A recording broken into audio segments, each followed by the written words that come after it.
Hello, hello. My name is Lochlan Watt, and music is my life. I thought I'd try mixing it up this week and going for a cold intro before hitting the theme music. Just got back a couple days ago from my annual trip to the amazing Dark Mofo Festival in Hobart, Tasmania. And that's where this week's conversation with Zachary Ezrin of New York City's Imperial Triumphant took place. Here's a little taste of that. It's pretty authentic as opposed to my poser past as like a, corpse paint, Viking obsessed teenager, like this is something that I actually know about and I'm living it, but it's also dark. So it's still pretty metal, there's a lot of darkness in this city. It's a pretty fucked up city. I was like, all right, let's explore that, A little taste of their latest album, Goldstar.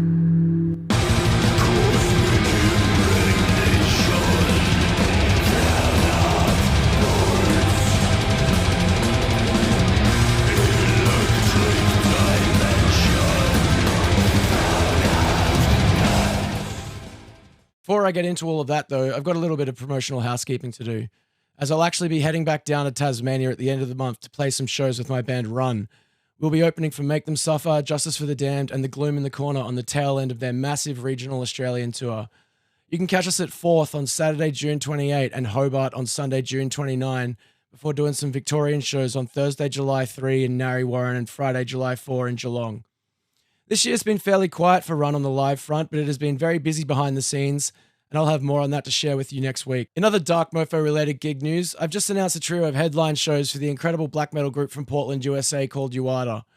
After being forced to cancel their Dark Mofo appearance in 2023, they haven't played down here in 8 years, and you'll be able to catch them from September 17 to 21 in Brisbane, in Alice Springs at the previously announced Blacken Open Air Festival, followed by Melbourne and Sydney. A killer death doom band from Brisbane called Malignant Aura will be following them around the country as well. The power trio that is Imperial Triumphant has technically been a band for 20 years, although Zach will tell you kind of otherwise, as you'll hear, but they didn't really catch my attention until signing to Century Media Records for 2020's Alphaville album.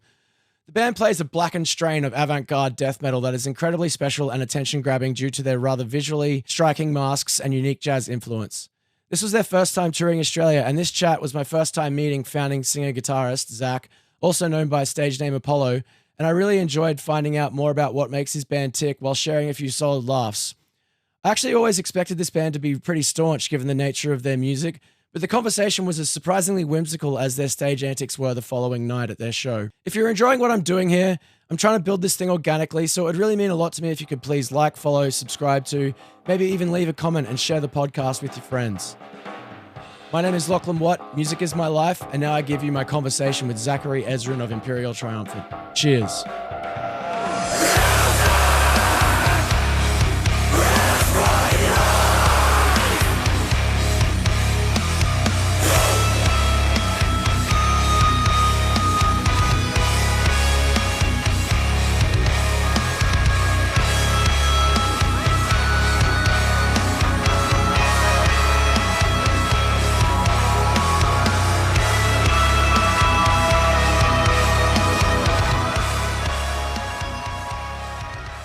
All right. Thanks for coming on board for this hodgepodge of weird technology and your my little high chair. Locked in.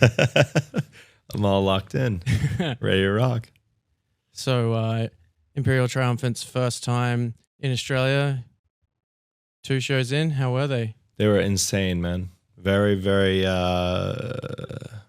very good, great crowds, and just Sydney and Brisbane. But I think the big one is Dark Mofo.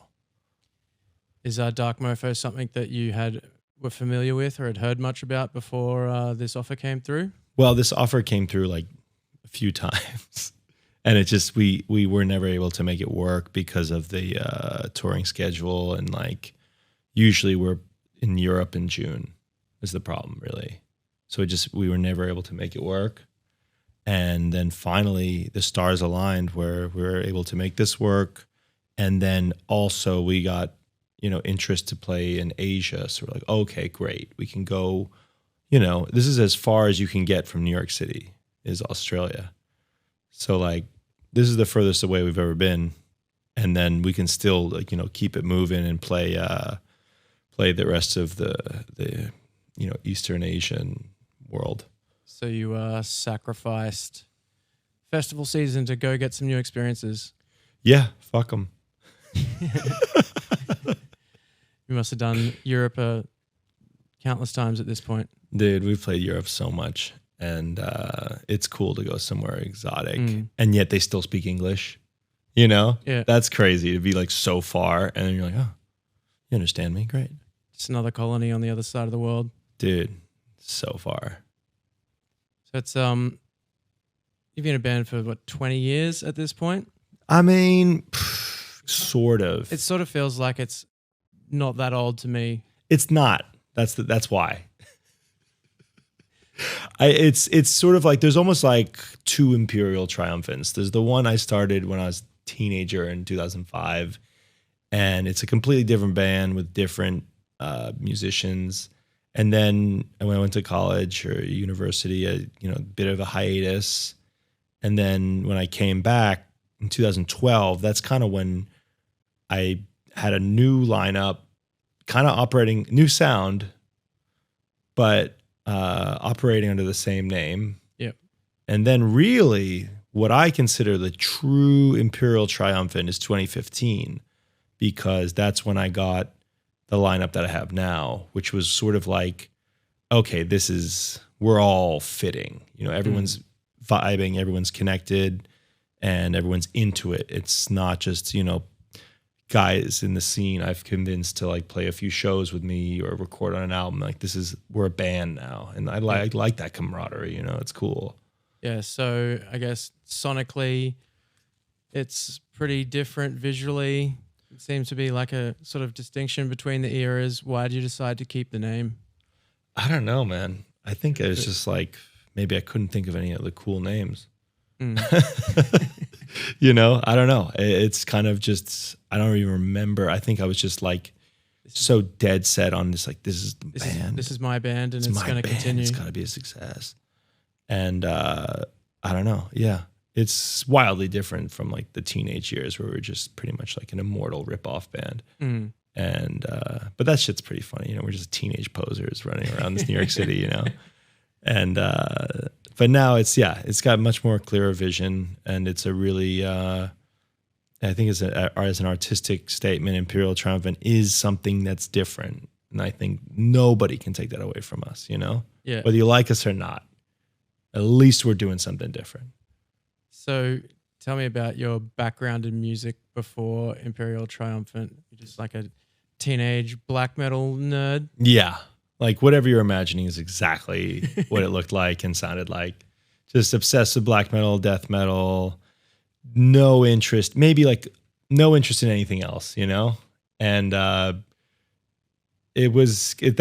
kind of maybe the university hiatus is probably what opened my mind, to like a lot of modern classical and serialism and a lot of classical in general, and that sort of thing really pushed me to like be more open-minded and less of a sort of closed-minded black metal nerd.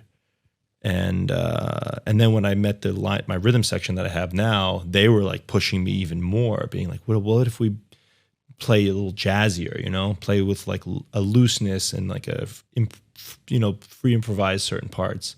And, I think a lot of black metal in general or death metal, they want everything to parts. They want parts. They want things played perfectly. A lot of bands playing with tracks. Like you can't mess around when there's tracks or clicks or, it's got to fit in the spot. And so that pushed me to be out of my comfort zone. And that's not so ironic, not ironically, but that's not so coincidentally, that's when the band picked up. It's when we started making music together and combining all these ideas is when it seemed like people really started to get interested. Yeah, so when it stood out and was like, this is actually something different and not just worshipping what's come before. Exactly. And I think, I'm really happy with myself for letting go of a little creative control to be like, okay, you guys are also fantastic players. Like, let's see what you can come up with, and hopefully it'll be awesome. And that's sort of been like the ethos of Imperial ever since.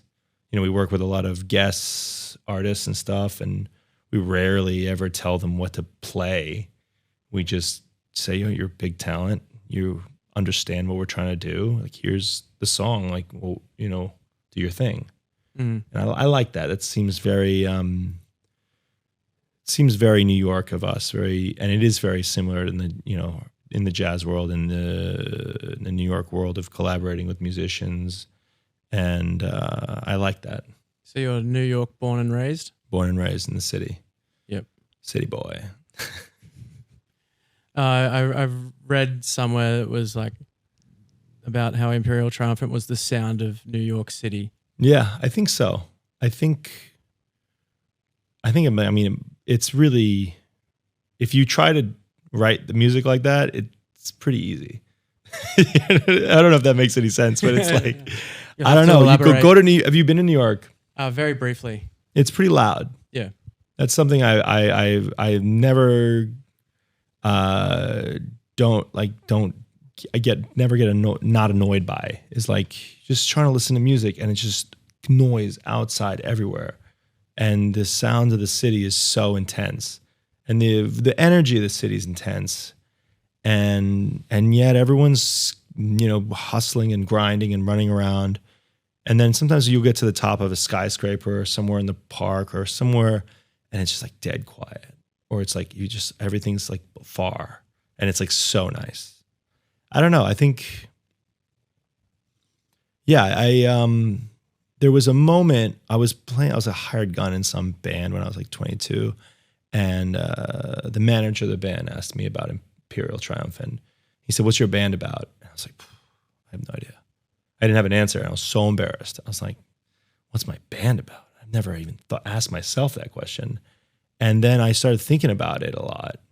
And then it's sort of, as I'm thinking, I'm walking around, I'm walking down, Billionaires Lane, which is what they call like 57th Street, Central Park South, like just super high, super expensive luxury apartments and hotels. And I'm noticing a lot of Art Deco, and I'm like, it's kind of cool. It's kind of different. It's kind of unique. And I'm like, maybe there's something there, So I started exploring that, and I'm starting to realize, like, okay, it's all New York based. I'm from New York, so it's pretty authentic, as opposed to my poser past as like a, corpse paint Viking obsessed teenager. Like, this is something that I actually know about and am living it, and it seems, but it's also dark, so it's still pretty metal. There's a lot of darkness in this city. It's a pretty fucked up city. And I was like, all right, let's explore that, And then I'm still exploring.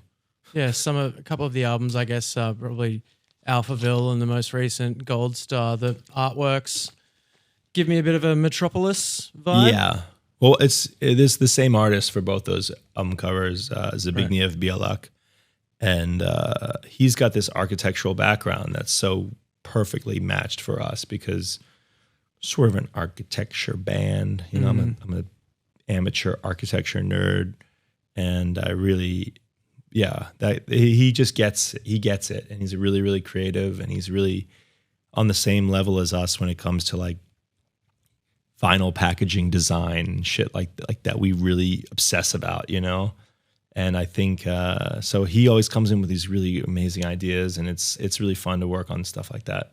So is there like a story that you were trying to tell through the artworks of all the records or anything, or individually, or is individually? Yeah, I think so. I mean, this last record, Goldstar, buy it now.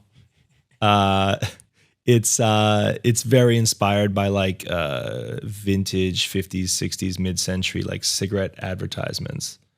And so we put like in the middle of the song, in the album, there's like a little cigarette jingle that I wrote, it starts the B side. So it's promoting Goldstar cigarettes. So it's sort of like, like our paid sponsor, where you like flip the vinyl and it's like, well, now you have to listen to the ad. I was going to ask about that. And like, I thought that might've been something that you dug up out of the past, but it's actually you made your own. Yeah. I wrote it. So Goldstar is what, like your own fictional cigarette company? It's exactly what it is. That's crazy. That's exactly what it is. I was like, that'll be funny. And then we have like on the vinyl and the CD, there's like cigarette warnings labels, like you might find in Europe or whatever, where there's like it says like warning, Imperial Triumphant, hazardous to your health, may kill you, whatever. Like it's that, and you have to like cut. There's like a little silver foil sticker on the vinyl, so you have to cut that. Like you're opening a fresh pack of death metal, Are you a cigarette smoker yourself? On tour I am. Yep. When I'm home, I don't, because I like to give myself a break. Yep. But on tour I don't really drink. It's a trade-off. I drink at home, don't smoke. On tour, smoke, don't drink. And it's but I get, bro, Australian cigarettes? You don't want to be a smoker here. Dude, way too much I bought money. a pack. It was the most expensive pack I ever bought in my life. Did it have those warnings on the filters? Yeah, There's new ones that it didn't warn me about the price. Dude, I feel like I'm fucking John D. Rockefeller when I pull one of these out. I'm like, this is a fucking $2 puff right here. Yeah. It's crazy, bro. There's a big booming black market for illegal imported I've heard cigarettes at the What moment. do they call it? Like chim cham? Chip chop. Chip chop? No, is it Chop. chop chop? Chop. Chim cham. Chim cham. I don't know. You guys have crazy names for everything. Yeah. The chip chap. I heard about that, and I heard it's terrible tobacco. Yeah, I think But it's pretty low much quality, cheaper. Yeah. I don't know, man. I made a mistake. What can you do? I thought it'd be cheaper here. Yep. You have a voice that sounds like a cigarette smoker's voice. All Well, deep, it's deep and also shit. it's more the voice of a guy who's been doing hour-long Screaming, sets yeah. for 2 days after we haven't played in like maybe a month, and we just started doing hour-longs. I'm like, oh fuck, I forgot about this. But yesterday I had the day off. Voice is rested. Drink a lot of water. Get a lot of rest. By tomorrow, when we play at the Hymns to the Dead, I'll be ready. Yeah. So you were talking before about the strictness of death metal and tracks and all that sort of stuff. Are your shows a little bit more freeform? We don't have any. The songs don't have to necessarily fit to how they were recorded. No, there's no click tracks. There's no, synchronizing or any of that shit. It's just 3 dudes on stage making it from scratch. So you go on wild adventures with the songs sometimes? Sometimes, yeah. And I think I love that about it, If the vibe calls for it to be longer, or if someone makes a mistake, we can all slow down and catch them, pick him back up or something like that, Or, I don't know, we played one show and the crowd wanted an encore. And so we went out and played it. But then the band that played after us, the crowd wanted an encore, and they had tracks and like a click and everything was organized, and they were like, "Can't play an encore. We don't have any things set up." And I was like, "Sorry." I was filling in for a band on a tour as vocalist once probably 8 years ago or something at this point. Psychroptic, and I heard of them. They're cool. yeah, they're a sick band. But then the laptop blew up one night, and then the backup laptop blew up, and so we could only play 4 or 5 songs or something. Yeah, dude. And look, no shame if that. that's there's their a lot thing, of great bands that play with tracks or with a computer on stage. Like if that's how your band works best and that's how the music's going to present best, like for sure do that. But for Imperial, we like to keep it fast and loose, and that's really also, I will point out, that is the real jazz of Imperial. It's not that we put like a horn on the album or whatever. Yeah. It's that we play like a jazz trio would play, which is like feeding off of each other's energy.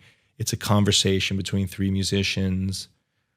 And it's less about playing parts and, that whole thing.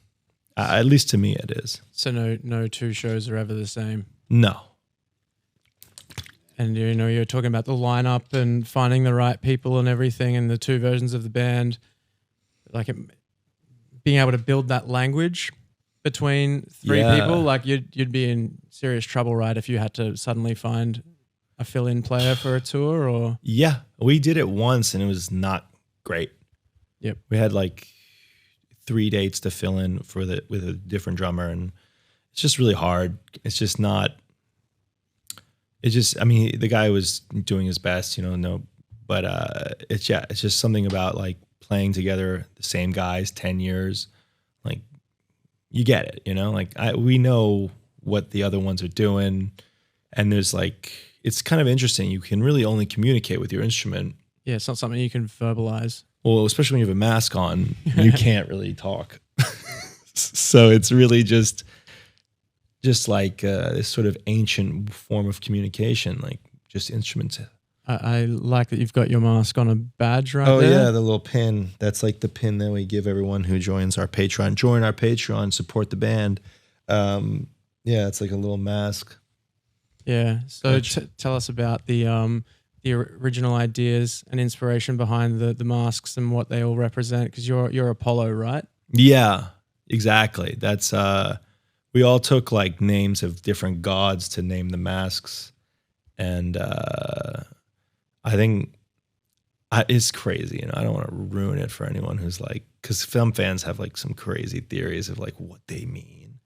But I mean, in my mind, it was like, okay, Apollo's a sun god.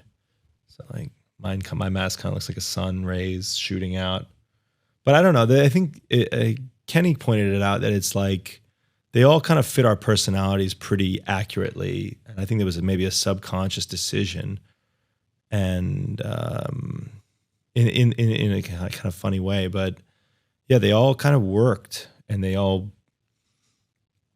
I think, just give a character to this image. And I think for whatever reason, like this kind of music really, really benefits when there's a visual aspect to it, whether it's something as elaborate as us or Portal, or take a band like Ulcerate, which is more of like just leaning into like a cool light show and lighting design. Like that really, really helps the music, which is, again, it's a tough sell sometimes, this kind of shit.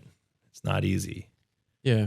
Portal is probably like one of the bands that if I had to sort of classify or describe Imperial Triumphant to someone else, Portal would be one of the first. I mean, they're the sickest band in the world. Come to mind.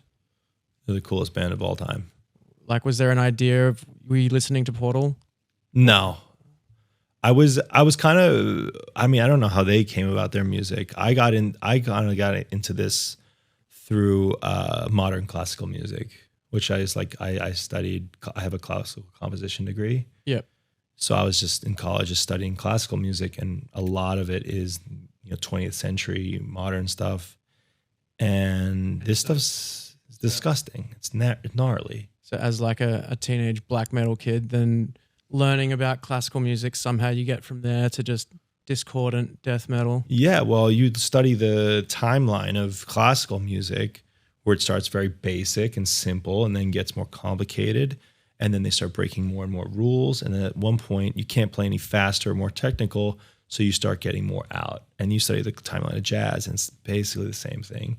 And so my mind was like, oh, well, nobody's going to be able to play any faster, tune any lower. Why don't we just make music that's more and more dissonant and insane? Because I'm a metalhead. I love dark, disgusting music and evil shit. That's what I'm drawn to, like the morbid curiosity of it all. That's what I love about metal music. Mm. And so I was like, yeah, let's just make it insane. Why not? Let's push it. Let's see what we can do. And so we've written some pretty ridiculous tracks. Yeah, you certainly have. Tell me about the experience of being someone into that music as a student studying classical music. Like, we misunderstood around those parts, or no? There was a few of my professors were like, "Oh yeah, Gorguts, very good." Yeah. And I actually had my mentor in college was this guy named Ulrich Krieger, a German woodwinds player. And he played with Lou Reed's Metal Machine Trio, and he was really talented guy, really loves metal, and he really helped me and pushed me to explore different stuff. And it was a creative experience, and I definitely came out of it like hungry to make shit nasty, and just thinking like, okay, this is I know everything about the black metal from the 90s and the 2000s and all that shit. Like I've listened to so much of it, and it's from a compositional standpoint, it's still relatively conventional and reasonable. There's a format you can usually follow. There's a beat. And let's just push it. Let's explore new territory. I don't think I would have done it without my band and their creative input. So what are their musical backgrounds like? Are they Wild. Classical students like yourself as well? Wildly different. Now, my bass player, Steve Blanco, he's a jazz piano major in college. He's played pretty much, he can play anything, but he's spent about 20 plus years in the New York jazz scene playing jazz piano and keyboards. And then picked up bass like 6 months before he joined the band. And what, is he a guitarist previously, or no? So he just picked it up. But that's kind of why he's so savage, is because he plays bass like a keyboard player would, you know? Right. And then Kenny is jazz drum major, and he grew up playing Latin music and that whole sort of style, you know, like Latin and jazz and all that stuff. So all of this shit is coming into Imperial and getting cut with, and they also grew up worshiping Rush and shit too. Like they have great musical taste, and they listen to so much stuff, and they turn me on to a lot of stuff. And so it's all just like coming in, and there's no rules in Imperial. You know, we can do anything we want. So with that lack of rules and those boundaries kind of not necessarily being set in place, how do you decide when a song is done? Like, what's the process like in actually putting together a record? It's kind of funny, you know, and I think as we progress, we've been putting more and more boundaries on ourselves to just challenge ourselves. And, you know, I said in many interviews, like, if you want to think outside the box, you got to figure out what the box is, you know, because otherwise you can just do anything, right? It's music. So we were like, on the last record, we're like, okay, let's try to keep everything under 5 minutes. It's a challenge, you know? Can we still write good music that we like, but it's under 5 minutes? And let's try to write like more, let's try to lean even more into like that pop formula of like verses and choruses and stuff, because we've already done the most extreme out there shit. What if we tried to stay Imperial and go the other way? Yeah, I've noticed the new record does feel a little catchier. Yeah, because we're like, let's challenge ourselves. Let's see if we can do it, you know? And we're not interested in making the same record twice. So let's see how that sounds. And I'm really happy with it. And it's kind of fun, especially playing live, to have like 5 minute songs. Because, you know, when your set list changes, you can go, okay, we'll swap this one. They're both 5 minutes, you know, like, as opposed to like, well, we have 3 8-minute and then 9-minute epics, you know, like how are we going to fit this into a 30-minute set, you know? Yeah, especially when you're out there being a support band, like you. Exactly. It's not easy, but it's kind of fun to, you know, we have a sound now. We're a band we are us, you know? So it's cool to say, okay, Imperial Triumphant, let's see what they would sound like if we did this, you know? I think that keeps things fresh. It's interesting that you just kind of almost referred to it in the third person or something, then, or like from a different, like that, how it, like you are Imperial Triumphant, but you just said, how would they sound if they did this? Yeah. I mean, well, yeah, it's only one aspect of my life. Yeah. But like, yeah. Just thinking of Apollo externally almost. Yeah. Well, it's a creative project, you know? And yeah, exactly. I think you can think about it like that, I guess. I don't know. I think each record needs to be able to exist on its own. And, you know, I hope people like it. It's super validating when they do like it, obviously. You know, there's a lot of people who say, like, I don't write music for other people. It's like, dude, then why'd you release it? Yeah, don't record it then. Don't record it. Just play it for yourself in your room. Like, obviously you give a shit what other people think, you know, and obviously people want you want people to like it. I mean, actually that's not true. I know some bands that are like, yeah, fuck you. We want everyone you to hate it. this. There's some New York bands that are so insane and just like they're writing. It seems like they're writing music to annoy people, which is cool. Whatever, you know. But even a band like Portal, The greatest band of all time. I absolutely love watching them live, and they're incredible, but it's a very fucking harsh and hard experience to sit there and enjoy a record. Someone once told me that Portal is a band not to be enjoyed, but to be experienced. Sure. I think it's, well, I would say this though, there's a way to present it. Mm. And I think if Portal came out not in their costumes, it would be easily much harder to enjoy the For music. sure.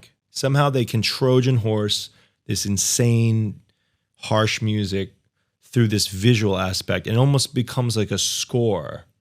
Do you know what I mean? Like there's like a film aspect almost to it. And I think that, you know, it's theater, it's a performance, it's a spectacle. And I think I really, really appreciate bands that go that extra mile to develop that. And I know for certain that we wouldn't be as popular if we didn't have the whole masks. So in that regard, yeah, for sure it's a gimmick. But it's like a cool gimmick, you know? Have you ever played a show without the masks? In the first few years of the band's existence, yeah, we did some touring with no masks. It was fine. No, you know, no problems there, but Probably didn't sell as much merch. no, not at all, dude. We were like, 30 people came. Pretty good show. Yeah. You know, but like, I don't know. It just, the whole mask thing came about pretty organically, and there weren't that many mask bands back then. So it felt like an original idea. And I like that our masks aren't really like, they're not really scary masks. No. The scariness comes from just sort of the blank expression that's being conveyed while we're doing all this insane music. You know, just some guy like, that's fucking weird, dude. Is it a punishing experience playing and sweating through those things? It sucks. I mean, for sure, but whatever. It's kind of cozy. Yes, you You know, you get in there. enjoy it on some level. Imagine anyone watching or listening to this, like put your hands over your face like this, and then imagine like this is the POV. Do you know what I mean? Like you have no peripheral vision. You can't see your guitar, and you're just like, you're locked in. But you know, like every photo of you is going to look sick. No embarrassing faces. Anything goes wrong, nobody knows because they can't see me going, fuck. You know, like, so it's kind of, it's cool. Do the masks have their own road case? Yeah. Yeah. For sure. And I bring them on the plane. I'm not letting anyone lose that. If I lose a guitar, I can get another guitar, you know? Are they made out of metal or? No, the old ones were, I have no idea what they're made of. They're like some sort of polymer material. Some kind of epoxy resin. Something. I don't know. But the old ones, we gold leafed ourselves. And that was really cool because they were taking like the sweat from the show and oxidizing and turning like green, like around like the lips and the nose and the eyes. And the new ones now, made by Lonnie, got to give a shout out to him. He's great. They're gold plated. Nice. It's a little heavier, but they're sick. Who's Lonnie? Sorry, the Lonnie. designer. I don't know his name. His last name. Lonnie. Look up Lonnie Mask. He does our masks, and he does Sleep Tokens masks, and he's just big talent. And I think it's actually we had this woman Alexandra design them. It's kind of funny actually. I think she was just a fan who did some fan art and posted it online, and I was like, that's kind of interesting. This person seems like they have a lot of creativity. So I reached out to her and I said, would you be interested in designing a mask? Originally it was for like the guest mask, like one that we would sell to fans. And she knocked it out of the park. And I was like, oh, maybe she'd be interested in designing new masks. Let's see what she can do. Seems like a creative person. And so that we got these designs made up, and she did like 10 different versions for each of us, and we each picked which one we wanted. Of course, like me, I picked the most obnoxious one with like the most bells and whistles and shit everywhere. You know, I look like a goddamn chandelier now, which I think is sweet, but of course it's a huge pain in the ass to carry around. And then Lonnie made them. So you sell masks at the merch desk? No, not at the merch desk. We sell them online. Right. Because they're a bit too like the case of like the box and everything. It's a little too it get fucked up by touring with that sort of thing. But they're cool. What about the badges? You sell those? Oh no. These are only available if you you're join in our the- oh, that's Patreon. right. Yeah. But I mean, essentially like $5 to join the Patreon and then you get it for free, you know? So how long have you been running a Patreon, and About like 2 years. what spurred that decision? I can't remember. I think it was someone else was doing it, where it just seemed like an interesting way to connect with fans, develop a little bit of, a passive income revenue stream and something to do, I guess, like another avenue to present yourself. And I think we try to create it like this, this like inner circle, I guess. We call it the Excelsior Society. Excelsior is like the state motto of New York. Mm. And so, yeah, we had it for 2 years, and it's and there's a little Discord, people can chirp, and people get, people really talk on there, and it's pretty cool that it's a community connecting people through Imperial Triumphant. I think that's kind of cool. Yeah. You were talking about creating a bit of a side income. Yeah, I mean, through it's not a ton of money, of but course it wouldn't be. It helps us, pay for our studio fees, because we have a rehearsal studio that we work in, that helps us with that or whatever. Like, Do you guys live off Imperial Triumphant at this point, or are you? Not so much. I think it does help though. Like, it's not like a passion project. It's like we go out on the road, we're gonna work hard Yes. and try to fill up the bank account. But you still need part-time jobs when you get home? Yeah, I'm teaching guitar lessons privately, and I've kind of like been killing it lately. I'm not gonna lie. Like, I got in with like one kid who's like 10, like prodigy monster. I mean, he's gonna be better than me in 2 years. And then his mom really liked me, and so she started talking to all the other moms at the school. And then the next thing you know, I'm teaching like 5-6 kids, and they're all super cool, and they're all like, I don't know. I enjoy teaching them. It's cool to try to inspire and find people. See kids like fall in love with music or instruments and stuff. So I kind of like it. And so I take it you're not really teaching beginners at all? Oh no, I am, dude. No? I'm teaching people G chords. I'm teaching them, beginner scales. Everyone knows Ode to Joy. I have more patience than I thought. Mm. It's fine though, I don't mind. It's a good gig to have when you're not on the road, and it's flexible, Yeah. I told all the moms, I'm like, look, I'm going on tour. I'll be back in a month, and they're like, we got summer break. We'll see you in August or September, Have you had any Imperial Triumphant fans as students yet? Oh yeah, for sure. I think we've all actually taught fans, guitar, bass, drums, or whatever. Like, no, yeah, of course. And that's always kind of interesting, because they're like curious about the music like that we make, and that's cool as well to see people that are inspired by your music also play music. I think that's what it's all about. So you're obviously a lifelong student of music. Are you one of those guys that still, even though you're a professional now, still gets lessons or occasionally sessions with I haven't taken a lesson guys in a who are while. like even more pro than you? I mean, dude, there's about 1 billion guys more pro than me. Yeah. Yeah, I think the last lesson I took was with Dave Davidson from Revocation. Sick cunt. Yeah, he's great. And I only took 2 lessons with him, but I got so much out of it. I literally after those 2 lessons, I went home and I wrote that song, Transmission to Mercury. It just came out of me from just working with him.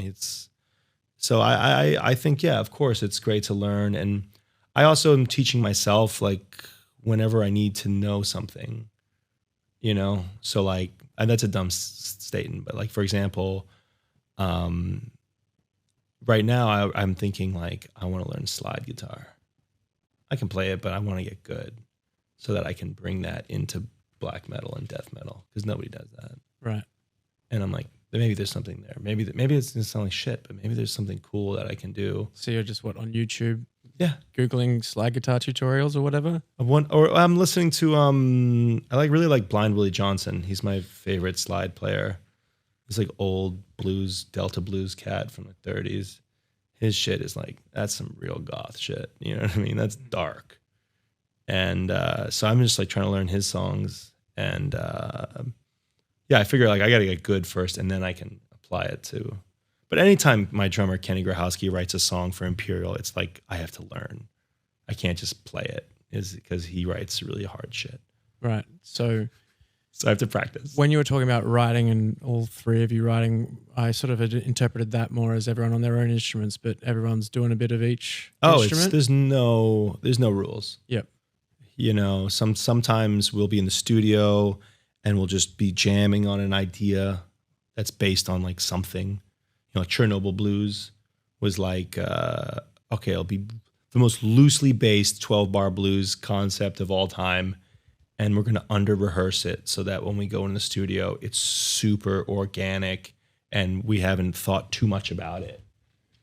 Yeah. And then Kenny Grahowski or Steve Blanco or myself will write every single note of a song and come in with sheet music and present it to the band, you know. And then obviously they get tinkered with a little bit, but like, yeah, there's no right or wrong way to write one of our songs. Does it ever feel limiting having to present all of this? Like it's just only the three instruments? Well, we don't only do three instruments. Yeah, but I mean in a live setting? Or no. I think, I mean, we have a little playback pedal. So if we want to put some choir or whatever, we'll put it in. Obviously, we don't have tracks. So we got to play along to it. Yep. We got to lock in. That takes a little bit of work. But, you know,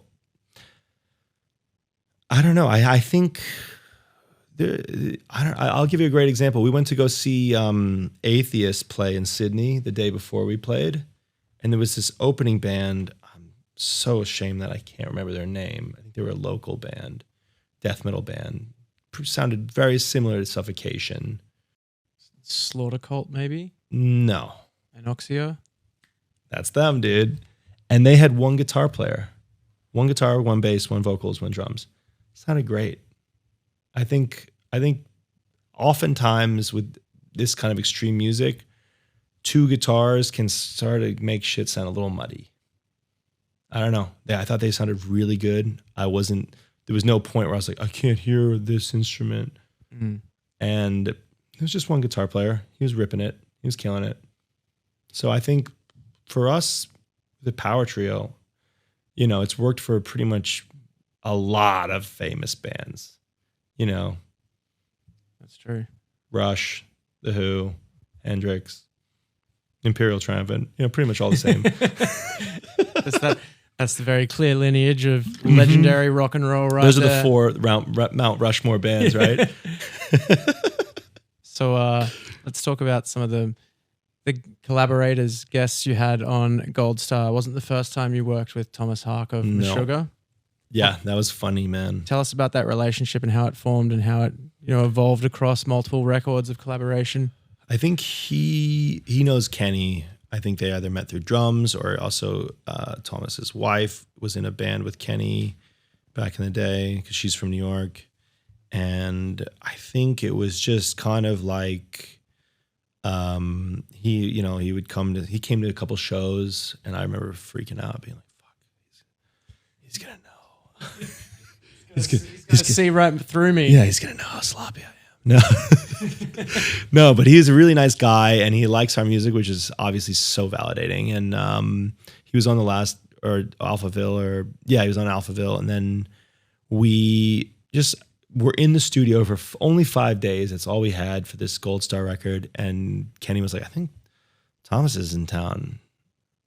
I was like, call him up, see if he wants to come to the studio. And he just showed up and we were like, great, let's get him on, like, and we had him do vocals because like he does spoken word from Meshuggah as well, but I don't know. I think he writes Meshuggah's lyrics too, right? I think so.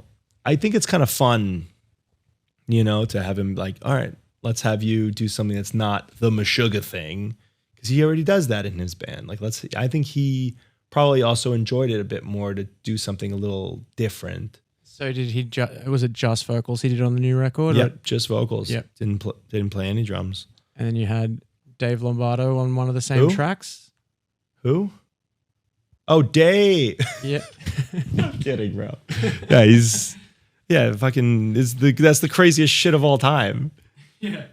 Dude, Dave Lombardo is like, we met him at a festival like 2 years ago. He was watching a side stage and I was like, fuck. Oh my God. And like the crowd was like a little stiff and I didn't give a fuck. I was like, Steve. Fuck.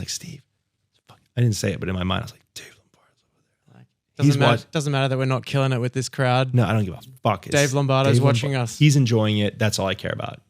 And he was like, afterward, he's such a nice guy, I don't know if you ever met him. He's like, that was really inspiring. And I go, no. I'm Zach, you're Dave. Like, you inspire me, man. And so, we just asked him, like last year, whatever, like, would you be interested in ripping a drum solo? Because he's got a Latin background in drumming, and we put this, Brazilian maracatu rhythm, and we're just like, let's get Dave to rip over it, Let's see if he's in. And then he just knocked it out of the park as expected. So sick.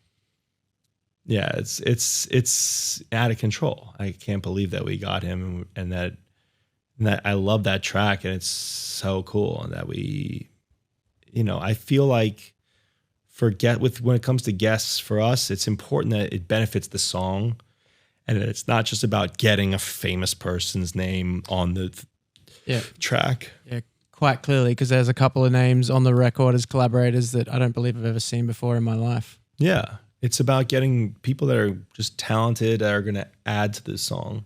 So who are those other names that I can't recall? Well, the guy who sung the Goldstar jingle is named R.K. Halverson, and he also did the Atomic Age jingle in the beginning, Barbershop Quartet.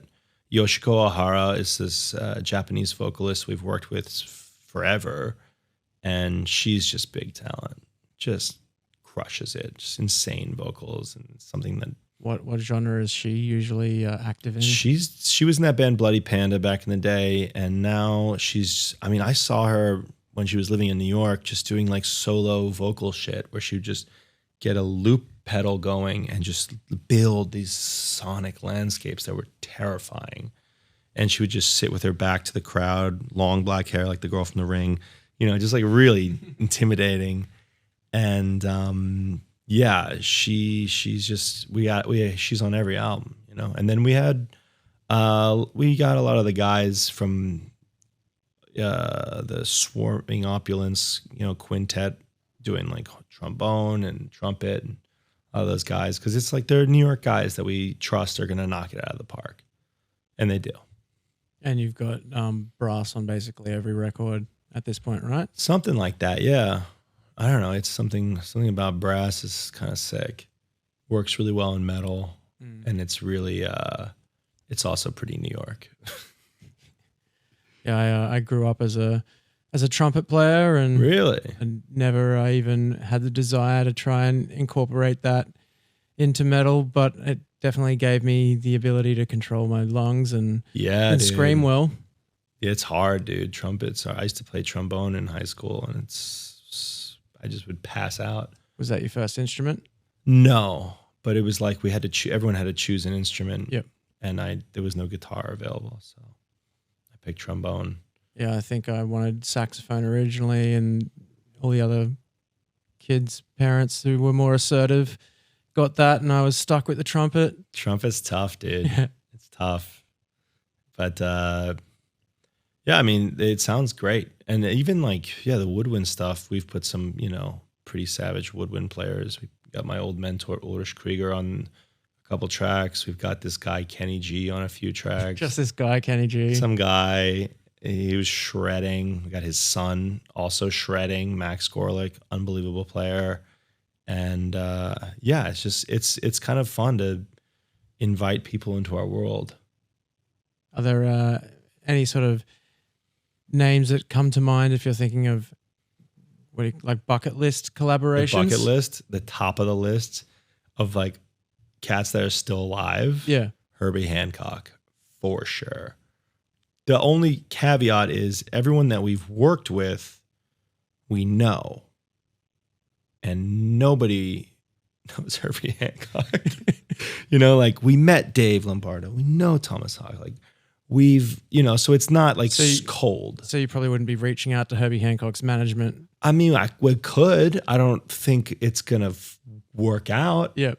I don't know. I got to find the 6 degrees of separation there because I would love to make that happen. I mean, he's the king. I would love to work with him. And there's a few other guys that we're thinking about for the next record.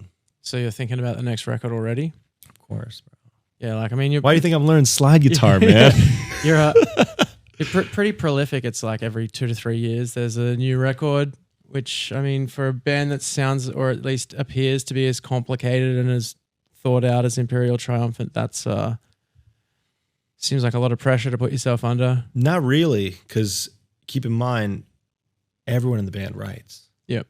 So I really only have to write 1/3 of an album to fill up an album, technically. You know what I mean? What about the vocals and lyrics? Is that a shared responsibility too? It's become a bit, yeah. Steve, our bass player, he started writing a lot of lyrics and turns out he's pretty good at it. So he contributes some lyrics and that's kind of cool too because then they don't get stagnant with me just kind of repeating the same shit. Or, I try to like mix up and like try to write in different perspectives, like second person, third person, stuff like that. Or, just try to mix up the way that the lyrics are presented. I've sung in like 3 different other languages just because, like, again, you can't understand what I'm saying, but the textures and the quality sounds cool. Can you actually fluently speak 3 other languages, or were you just doing that just to have some fun? Yeah, I mean, for sure. We have 3 songs in Russian, and my Russian is in the toilet now. I used to be okay, but like it's not a language you're going to really speak that much. So if you have no one to talk to, it's just going to die. My next goal is I want to learn Spanish because in the United States it's pretty useful. Mm. No reason, and so like that's my goal. I want to learn Spanish. Nice, but I don't know if I would put it on a song. It doesn't have the same quality. Yeah, it might not be harsh enough for Imperial. Latin, German, Russian, it sounds harsh. It's got a lot of like consonants and it's really in a metal context, I think it sounds really good. But Spanish, it's more for just getting around. Try not to giggle, just thinking, trying to like just envisioning someone being like, Senor Espanita. Exactly, dude. Sí. Well, they call it a romantic language, right? Yeah. And like, that doesn't sound that metal. You know what I mean? So yeah, that's my goal. 2025, I'm gonna learn Spanish. Nice. So Dark Mofo tomorrow, then you're off to do some more shows. What else is coming up for the rest of the year for Imperial Triumphant? Glad you asked. We've got Friday, New Zealand debut. Then we've got Taipei debut. Then we've got 4 shows in China: Chengdu, Xi'an, Shanghai, Beijing. Then dip on down to Bangkok, Thailand. Then fly on over to Tokyo, where we will be performing with Yoshiko Ohara for the first time ever, which will be sick. So it's just a complete tour of first times. Yeah. But that's the beauty of Imperial, is that like, because of the way we play we can just be like, hey, Yoshiko, do you want to play a couple songs with us? Yeah, sure. Okay, come on up.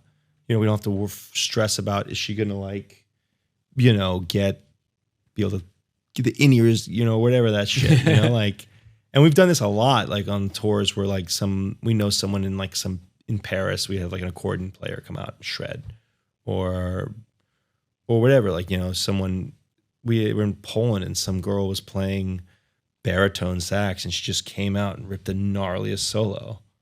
And all we have to do is just extend a part so that she can solo over it. Like, that's cool. That's music to me, Any plans like that for tomorrow night? No. Just ripping it? Just with survive. Yep.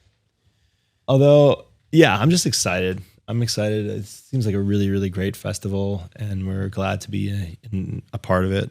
Yeah, it truly is a special event, and I think Imperial Triumphant is a very, very suitable artist for it. And I'm super excited to catch the show. Thank you, man. So thank you so much for doing this podcast and stopping by. Is there anything else you would like to cover or put out there?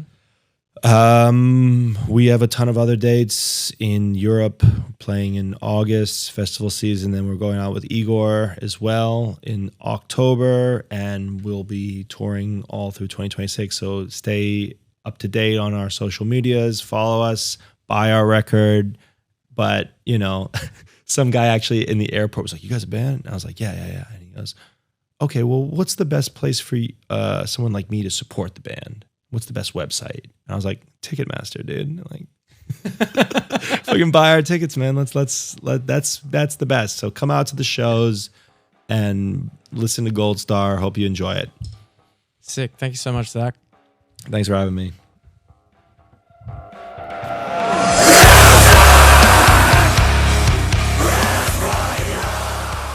Thanks for listening to Music Is My Life. This podcast is self-produced by me, Lochlan Watt.